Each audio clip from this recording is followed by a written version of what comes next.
Dear student, myself Dr. Surekha Jaiswal, Head Department of Physics, Moreshwar College, Bhokardan, District Jalna. Today we will see Richardson and Compton experiment in course Modern and Nuclear Physics, paper number 8, course code number 202. Now today's lecture contents are Richardson and Compton experiment, graphical representation of relation between photoelectric current and retarding potential. Also we see graphical representation of relation between velocity of photoelectrons and frequency of electrons of light.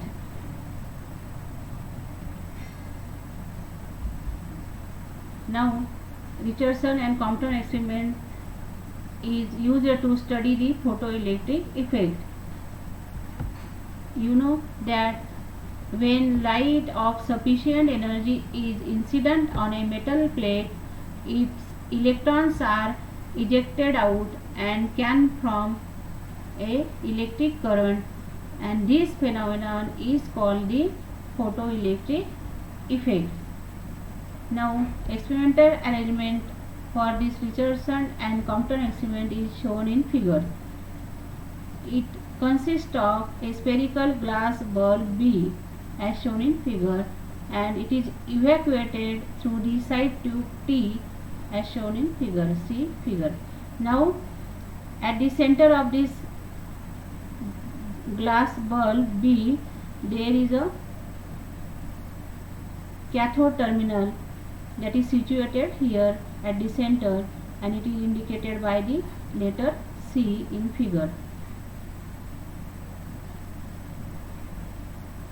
Now inner part of bulb is silver and it acts as the anode, and this anode A is connected to the electrometer E as shown in figure, and this is window W. It is used for the allow the light on this cathode.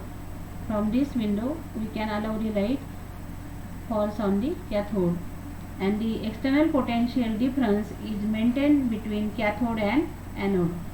Now this experiment is used to study the relation between photoelectric current and retarding potential, and the relation between velocity of photoelectrons and the frequency.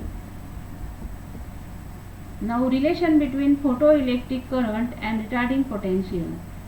See here in this experimental arrangement shown in figure.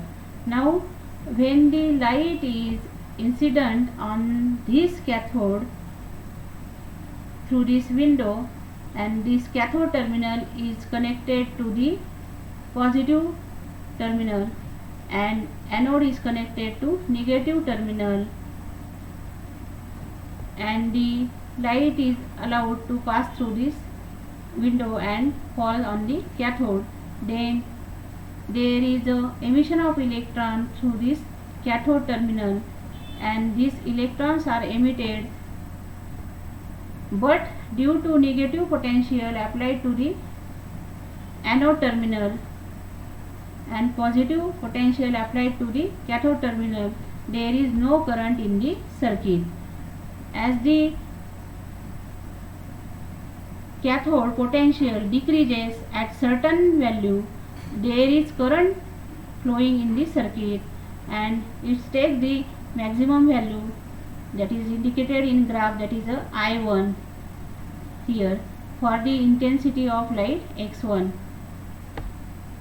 So we can call this potential the stopping potential or the retarding potential, and that is denoted by in graph, that is a stopping potential denoted by V0. That is a minimum value of anode potential below which there is no current in the circuit, and as the cathode potential decreases, the current in the circuit increases and reaches the maximum value that is shown in graph, that is a I1 for the intensity x1. And then again if we have applied the positive potential to the cathode and negative potential to the anode terminal, then there is no current in the circuit, and as the cathode potential decreases, current in the circuit increases and reaches maximum value, that is up to, as shown in figure, that is I2. For the intensity of light is double, that is a x2. As the intensity of illumination is increased thrice as that of the incident radiation, then there is no current up to the stopping potential, and then current increases and reaches the maximum value I3 for the given intensity of illumination x3. Now, by this experiment, the observations are here. If the potential just less than stopping potential, a small current is produced, and if the potential decreases to 0, current rapidly increases and reaches maximum value. If the potential on cathode becomes negative, then there is no further increase in current. I1 is the maximum current due to intensity of x1. When intensity of light is double, the maximum current is also double, but stopping potential V0 is same. Thus, maximum current Im is proportional to the intensity of light x, and the stopping potential V0 is independent of the intensity. Now next, that is the relation between velocity of photoelectron and the frequency of light. Now for this, in this case, the frequency of incident light, suppose that is a lambda 1, is the initial wavelength of incident light.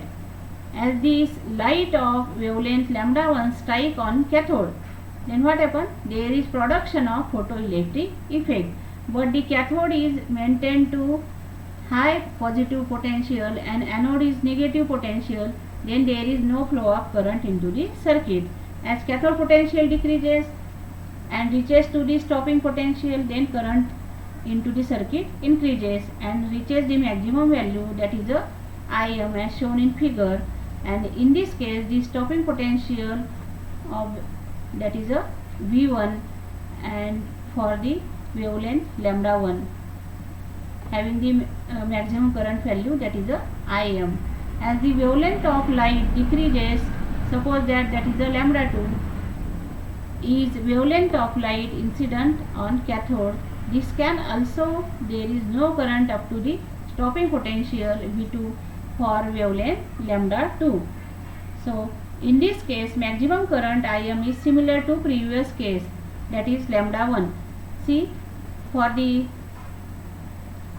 in graph, there is a having wavelength lambda 1, there is maximum current, that is also indicated here in figure, that is a Im. And for this lambda 2, the maximum current is also similar, that is also indicated in here, that is a Im. And again wavelength decreases lambda 3, for this wavelength stopping potential V3 as shown in figure, and Im remain constant. Therefore, frequency of light is directly proportional to the potential, stopping potential, and velocity of photoelectron is directly proportional to the frequency of light. If lambda 1 is greater than lambda 2 and lambda 2 is greater than lambda 3, the stopping potential, or that is also called critical potential, are V1 less than V2 less than V3. As wavelength lambda of light increases, the critical potential decreases, and the maximum kinetic energy of the photoelectrons as given by 1 by 2 mv square equal to E into V0 is equal to h nu, and we know that C equal to mu into lambda, and therefore using this relation 1 by 2 mv square equal to E into V0, that is equal to Sc upon lambda. So kinetic energy of the photoelectrons increases with increasing frequency of light. Thank you.